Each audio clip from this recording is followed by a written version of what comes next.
Welcome back to the channel. Thanks for joining us for this live video. If you are joining us live, please get involved with your own opinions in that comment section so we can discuss them throughout today's video. If you're joining us later on, make sure you get involved in that comment section as well and smash that like button. We're going to look at Manchester United's league position right now over the next 5 games to come as well and where we expect him to be. So get involved in this discussion plus lots more. Kick us off. Well, I, like many fans out there, are surprised in such a small amount of time where United are. The whole dynamics, as I see it, have completely changed in such a small space of time. I look at it, the players have changed, but more importantly, the fans are starting to believe. And I think the belief is in these players as well. Difficult moments to come. We've had difficult moments, but what I see in the difficult moments is some of these players aren't giving up, and that's the difference, especially from last year.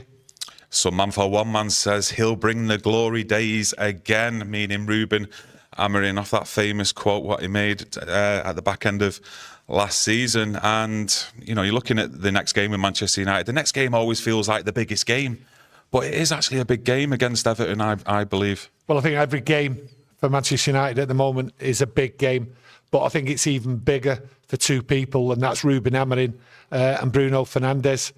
I look at Amorim, and I have said it before, and I'll keep saying it, for this club to go forward and win these games, especially the next 5 games, which we all know are difficult, Amorim has to have a consistent starting 11. And I have criticised Amorim for not starting the same 11. Very rarely have I been able to put 11 players on the pitch, what Ruben Amorim puts on the pitch. I don't believe it's the way forward. After speaking to and listening to ex-professional footballers, they believe you have to have a successful side. You have to start a consistent 11, and Ruben Amorim's not done that. So that's one criticism I see with Ruben Amorim. I need to see that change, because I do believe the next 5 games are so critical for United. They have to be in the pack come Christmas, come the new year. They have to be up there, and it will sort of say where we're going to be come the new year, because we've got 3 players what are going missing. And I do believe winning these 5 games is a must. Can we win them? Easy to say on paper, isn't it? Yeah, you talk about, and there's a lot of talk about, we've discussed it before, a lot of yous out there, and you discussed it intensely with Paul Parker about the changing Amorim does make during games, but I've not got a problem with it right now, because we're not getting beat. We're unbeaten in the last 5 games, and if it's working, for me, he can do what he wants on that football pitch in terms of man management, swapping players over. The problem is he's just not got that quality and that strength in depth. So when he is making changes to certain positions like a Casemiro, etc., or changing one of the defenders in the back 3, you do see a drop-off. But if we had the quality there, you probably wouldn't see that drop-off. And it's not as though Amorim's the only manager who tinkers about with the team during the games. It's not really. The point I'm trying to make, and a lot of people are making, yeah, I understand during the game tinkering with it and all that, it can be a bit annoying and sort of bit baffling as to what he's doing. But he's the manager, the players are there, they understand that certain players will come off, but it's the starting 11. That's the main point. I want a goalkeeper there, and we've got a goalkeeper, and I want a starting back 3, back 5, midfield, players in front of him who are there week in, week out, starting a game. I think that is vital for Manchester United going forward. Yes, there's certain players what will come off. You know, you point to Casemiro. We understand that. We can argue the toss, and I think we will carry on arguing about his decisions during the game. But that's up to Ruben Amorim to get that right. But what he has to get right for consistency is to have a starting 11. I'm not worried about his substitutions. The players have got the fight in them. They have difficult moments, and they've seen, you know, you look at Forest, you look at Spurs, for instance, the players will fight their way out of difficult moments. They never give up, and that's a good sign. I think a lot of his changes, though, I don't mean just during the game. I mean the starting 11s. You look on that left-hand side at the wing-back. These are sort of forced changes, in my opinion. Delo and Dorgu have not got up to speed. They're not actually showing any signs of real form, what are contributing in a positive way for the team. So he's having to try and work it out for me, game by game, which is unfortunate and not the best way to go, obviously. But if a player's not playing well, it has to be took out of the team because standards need to be shown to every player.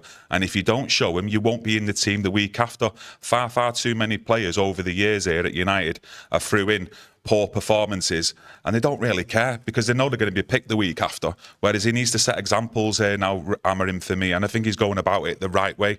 Yeah, you can see the drop-off, like I mentioned, but the squad has not got that quality in depth yet. But that will come for me. No, but you look at Delo, you look at Dorgu, they're both not playing well in that position, and he has to choose one player. Stick with it, because I don't see a difference, to be honest with you, between Delo and Dorgu. At the moment, they're both playing poor. I just want a starting 11, and lots of people are asking, just get a starting 11, and if changes need to be made, he's the coach. He should know what to do and make the right decision. So for me, that is the problem. The starting 11. I look at Bruno and I think he's improved. I look at him, he's working hard. There's no more finger pointing. I've not seen that for a while unless people out there tell me differently. He just works hard to get back, retrieve the ball, intercept the ball and also get up front. I think it took a while for me and many fans to accept the new change in position, to be honest with you. And I think going forward, I think he's pivotal up until the turn of the year to see where Manchester United are. And I think his form, if it sticks as it is, we've got a really good chance of being in the pack come the turn of the year. Yeah. I think he gives us more now. And I was very doubtful and my opinion's changing. And I see other United fans' opinions changing of this position for Bruno. So for me, I think he just gives us more, and his work rate and his attitude and everything has completely changed. Just like the whole club, the attitude has just sort of disappeared, the negativity. Marcus Stevenson from our members club says Bruno's best form in 2 years. Well, I looked at him against the Brighton game, to be honest with you, and I thought that first half he played, I thought he was superb. I thought his football, there was no hanging on to the ball. It's first time passing. I even seen him nutmegging players and that. His ability just to find the United player with that pass was perfect. I thought it was excellent. Tailed off later on. But hey, I expected that 3-0 up. But for me, I think Bruno, over the last few games, has shown what it is to be the captain of Manchester United. He's leading by example, his work rate, everything. And I think it's pivotal now going. And when you look at that Everton game, I'm confident of that Everton game, but it'll be a tough game because they will, I won't say set up a brick wall at the back, but they'll be tough defensively, and it'll be down to Bruno to break that defensive line. For me, I think he's got it. And at Old Trafford, I think United are superb at Old Trafford compared to last year. So that word superb isn't superb from the old days. It's superb on last year's form.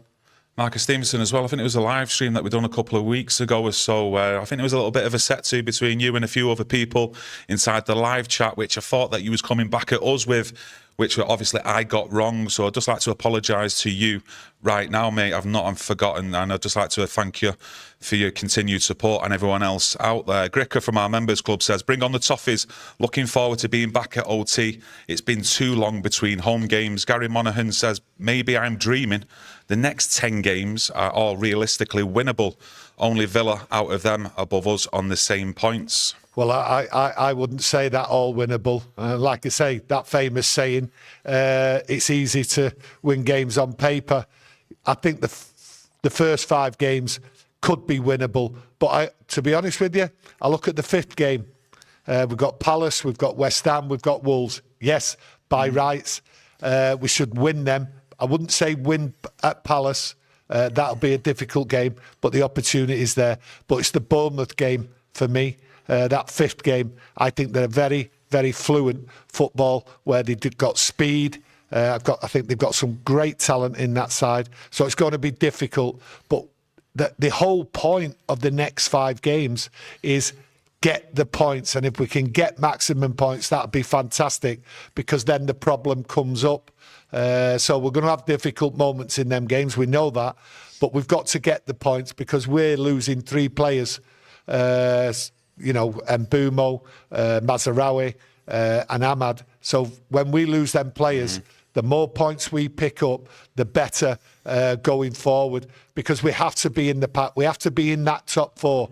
Do I expect the top 4? I don't expect United to be in the top 4. I expect difficult moments to come, and Ruben Amorim expects difficult moments. But them difficult moments, right, won't come as often if he consistently plays a starting 11. But that's my opinion. Choo-choo. I'm on that deluded train, because you're talking about difficult moments here at United, and I think all of us as fans realistically do see difficult moments coming up. But I'm looking around the Premier League. I think all teams are going through difficult moments at some stage, even looking at the teams above us. Difficult moments, apart from obviously Arsenal, who are leading the way at the moment. I know they drew out with Sunderland in the last game, but all the rest of them are all having difficult moments, drawing or losing games. So it's up for grabs, I think, them top 4, top 5 places, if that can get us Champions League football come the end of the season. Yeah, I think a lot of teams, like you say, are having difficult moments, and there is an opportunity. And a lot of fans out there have been saying on the channel, top 4 is a priority come January. Yes, difficult games to come, but everyone's having difficult games. I just look at it, stop, start. That's what we're having. That's the type of season we're having. But some teams can take advantage of it, and I think United have took advantage of it. Yes, we've got a home game again, excellent home form compared to last year. Everton will find it difficult coming. Monday night game as well. So I think the signs are looking good for United. They won last time they come back from an international break, and I think they can do it again. Priority, top 4 with these 5 games. That's how I see it, and I think a lot of other United fans are confident that will happen. Monday night football, eh? Sky High White, thanks for your super chat, my mate. I know I'm a bit delayed in reading this one out, but it's much appreciated. The players look hungry, look more of a team. I'm very confident with the next 5 games. We have done well in our last 5. Add a midfielder, centre-back in January, and it will give us steel, I hope. The players look hungry. I think the whole club looks hungry at the moment. If you look, as I started this with, the dynamics surrounding the club have completely changed. You look at this international break. Now, I might be wrong in what I'm about to say, so please correct me if I'm wrong. I think this is the first time that we've not seen people inside the club, players coming out with statements, calling the club, putting a bit of downer on it and all that. I think the mood has changed. I think what's happened here, Ineos have set rules. The players are bowing down to it. The players are getting on with it. There is a little bit of a caveat in that. You can't go slagging this club off if you're an employee of this club, because you will be liable. There will be penalties. And I think that's changed the mood of the whole club. And I just think now the news out there isn't coming out as much as it used to. The media was always on us, and they're not on us now in an international break, because nothing's being leaked. Everything seems to be a little bit of a tighter ship, which has brought unity and it's brought belief to the fans. I think it's brought belief to the players, because they're all working hard and sticking together. The only discord I've seen from players when they make comments and that is actually the discord to the players what got booted out of this club. They're all happy that they've gone. That's how I read it, and that's the mood we're in. We're moving forward. Everything's changing. So Luke Shaw was correct then, before the start of the season, that there's no more stragglers in this squad, or do you believe there is some stragglers still left to leave Manchester United? Gricker from our members club says Bruno was awesome versus Brighton and many of his teammates. We need to get consistency, as we are like a yo-yo, up and down in form. I actually think that was United's best game in terms of watching, in terms of entertainment, as a fan. For me personally, and obviously the Liverpool game, the result, as a fan, the rivalry, the passion, that probably means more. But in terms of watching United play, I think that's United's best game this season. I think my after-match reaction, or the day after when we spoke about that Brighton game, I thought that was Bruno's best performance in a couple of years, to be honest with you. It was just fluent football. It was a captain's performance, but it just shows you they've gone on from there. But they've won 4 home games. We're going to try and make it a 5th home game against Everton. And I think by rights, I think there's a 2-0 coming there. But it's still a long way to go for that. We might have injuries and all that with this international break. Touch wood, that won't happen. But for me, I think United are playing a lot better in a lot longer periods of the game, whereas it used to be 5 minutes here, 5 minutes there. Yeah. And when they are under the cosh, that's the good thing. They're all working hard to get back. They're all working to try and retrieve the game. 2-1 down against Forest, 2-1 down against Tottenham.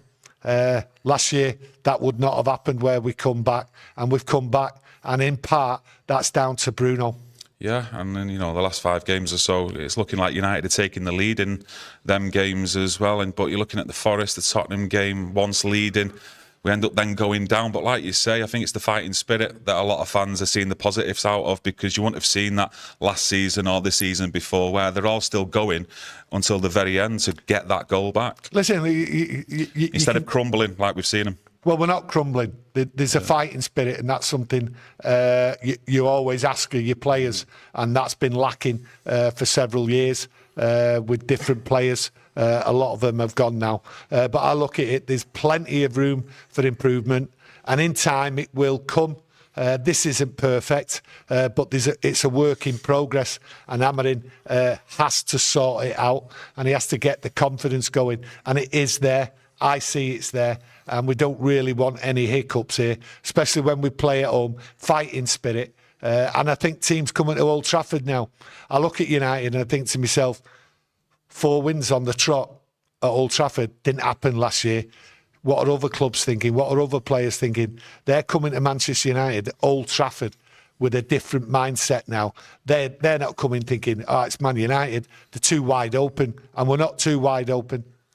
I do want to get on to De Ligt, with you just mentioning mindset in an interview that he done this week, because I know you mentioned Brian and Mbeumo that you think is the best signing since we signed Bruno Fernandes. But for me, I think De Ligt's up there as well. Maybe Mbeumo just marginally edges it for me in terms of his instant impact since he signed for the club compared to De Ligt. But I want to know your opinions, what we're going to discuss on that shortly. Simply Dread from our members club says, I'm concerned about the squad's depth.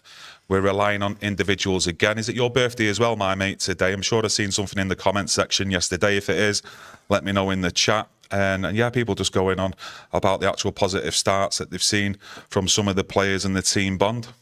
Listen, the squad, I think it's a good squad. I have said that at the beginning of the season. I think it's a good squad. I don't think we've got, in depth, a strong squad. 1 or 2 players on the bench, that's fine. But I look at Xerxes, I look at Manu. They're not getting game time. They will get game time once them 3 players leave for the AFCON Cup. But for me, I don't think it's a great squad. I think it's a good squad, what can compete, and we're seeing them compete. It just goes a little bit of a array when all these changes are being made. That's my problem about this squad. It seems as though like 1 or 2 players can't quite get up to speed of the game as it is when they come on. So that's a worry. And in depth, it's not as strong as some people imagine it is. Fred Cranham, Fred the Red, the legend, has gifted 5 memberships.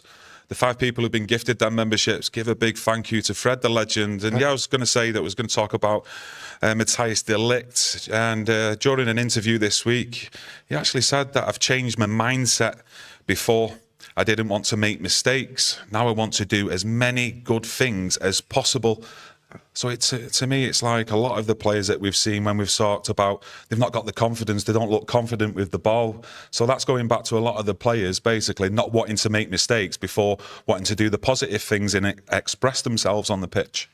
Well, I didn't want to make mistakes. That's what he was more worried about. That's because of the players around him. That's because of the attitude and everything.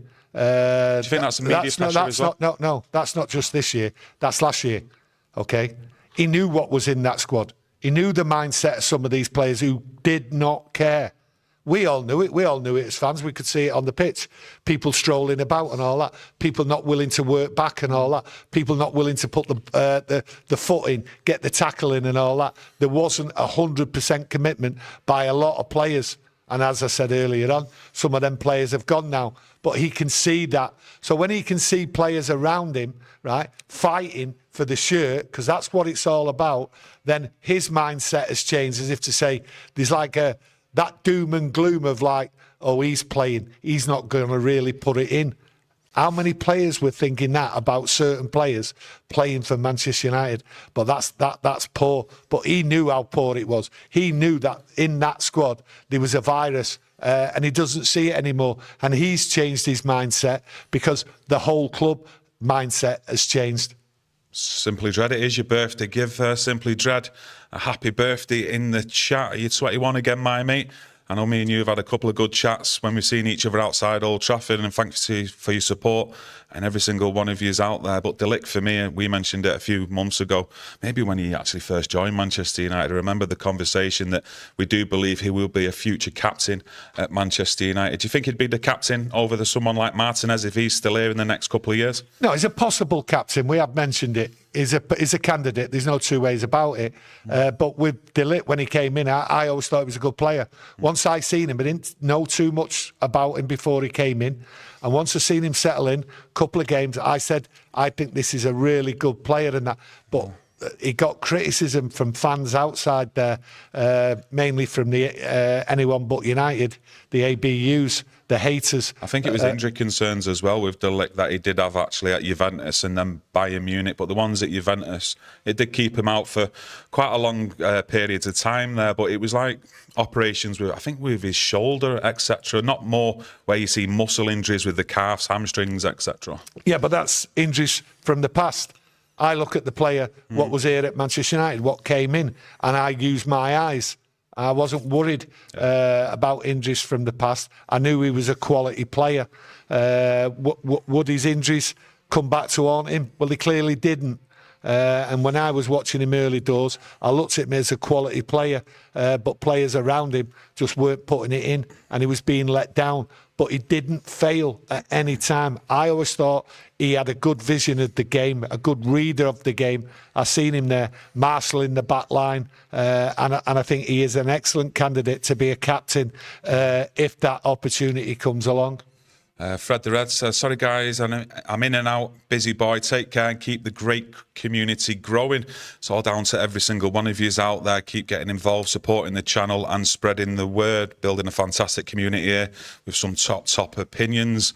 Noticed over the last week or two as well, stories coming out with the likes of Chido Webby and some of the youngsters as well getting called up to the first team, you know, to get a mix in it, to get used to the first team squad. Okay, let's clear this up, okay? When you see these players, like Obi and a few other youngsters and all that, they're only being brought into this squad to make up, right, practice for the rest of the first team. Okay, they're not being brought up to be introduced into the first team squad as though like they're going to be in the squad for the Everton game or the Palace game or anything like that. They're making up the numbers. That's what happens on a regular basis. When you see Obi being brought in, it's not to say he's going to be in the squad, he's definitely coming in. That's people making things up. It's done week in, week out, and when the international break comes, you've got a certain amount of first team players there, so they bring in people from the under-21s and the youth team, and they bring them in to make the numbers up. That's all what's happening.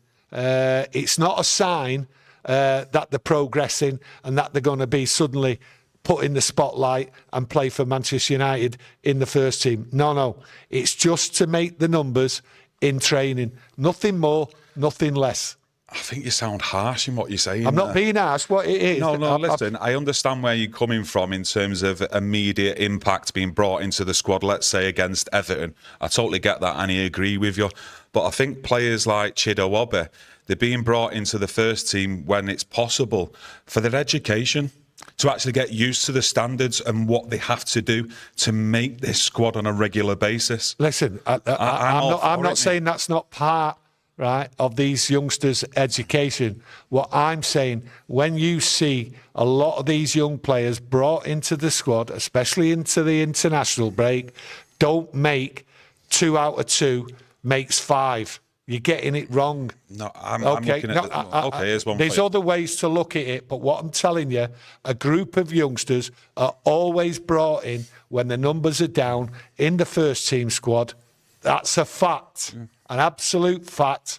What the coaches and everything have always spoken about.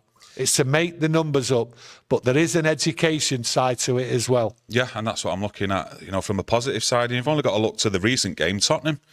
I'm not looking at it disappointed, I'm looking at it positive. It is a good education. I like to see it. I'm just talking about the fact, about the numbers game. That's all it is on many occasions.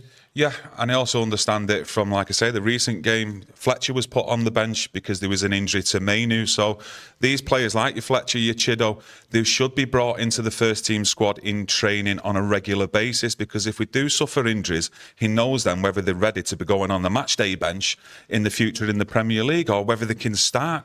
I mean, more the better for me, seeing some of these youngsters. Some of these youngsters better prepare because they're going to be needed. They are going to be needed, because if we don't buy anyone in January and we're 3 players down and we've got injuries, then it's a good education for him. So there's that side to look at as well. Yeah, any news on Benjamin Sesko as well? I've only seen quotes and reports from the actual Slovenia manager to do with his injury, but nothing official yet from Manchester United. So if you do know anything or seen it, get it in the chat, because hopefully he is fit and available for the Everton game. Well, there's one thing about injuries, and what's been coming out of late is nothing. Never mind Sesko. You don't really get an update. So that's all changed from the medical department and everything. And even Amorim doesn't give you an update. He's very coy with it. So it's a policy. They don't inform the media on a regular basis. They're not creating the news, the negative news. And they've decided any news on players' injuries and that, we're going to keep in-house. And when we're ready, we'll say something. And it's normally just before a game. Yeah, I've always noticed that change as well amongst the managers giving any specific news on injuries ever since Erik ten Hag and Jadon Sancho went over to Holland for that couple of weeks that he done over there. But I noticed the actual mood and the narratives change and information, really, should I say, around players' injuries being specific especially. But a lot of you still getting involved about the actual squad depth, the quality, etc. A few people wishing Simply Dread as well happy birthday over there. Tyler Fredrickson, reserve player of the season last year. He did play against Grimsby, didn't he? Which I felt sorry for the kid. Got destroyed, the kid. Yeah. Got destroyed. Got let down badly in that game. I felt sorry for him. It's the type of... It's when you see players like that come from the academy, they go straight into the first team, they suffer a performance and a result overall like that, and then you don't really see him again. Well, you know, when you look back over the years, I mean, it was one of them games, wasn't it? No, look, it was brought off. It was brought off because he was getting destroyed, because he was left all alone. And I have said this a couple of times, and that's what can happen when you bring in players and other players aren't up to the challenge, aren't putting in 100%. I don't think you'll see that again, to be honest with you. I think that Grimsby game could have destroyed the confidence in the player, young lad. But I hope he's got over it.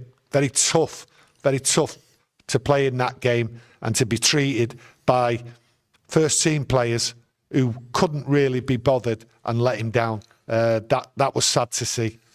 Cameroon, Brian and Bumo, they won't be at the World Cup next summer, so hopefully he gets a few more days, a few more weeks on a beach somewhere, resting up. And you know, a player that's been linked to Manchester United quite a bit now is Carlos Baleba, so he won't be going there as well. And we know it's notoriously difficult to get players in early, especially when there's a Euros on or a World Cup, because players want to focus on that tournament, and focus on the club future when they actually get back. It's Mbumo's loss, Manchester United's gain. That's all you can say. He'll have a full summer pre-season with United, whereas he didn't have it with United this summer. So that's a good sign. And Baleba, he won't be going to the World Cup. Will he be coming to Manchester United? I know there's stories out there. I just look at them as stories, to be honest with you, at this moment in time. I think he's one of a handful of choices for players to come in to Manchester United. But I'll tell you what, Belieber won't come to Manchester United if he don't sort himself out and start playing proper football, because he has to get back up there to where he was last year. Yes, injury, difficult for him. But I'll tell you what, you can't be paying big money for a player, one season wonder. I ain't having that. No way am I having that. I'm looking forward to seeing Manchester United again. These internationals are doing my head in, but I'm on that deluded train. Choo-choo, that the next 5 games, we can definitely get the 3 points in every single one of them games. But let us know what your thoughts and opinions are on what we've discussed today in the comments section. If you've enjoyed the video or you want to help support us, subscribe and smash that like button, and we'll be back on Monday. So you enjoy the rest of your weekend, and we'll see you all in the next one.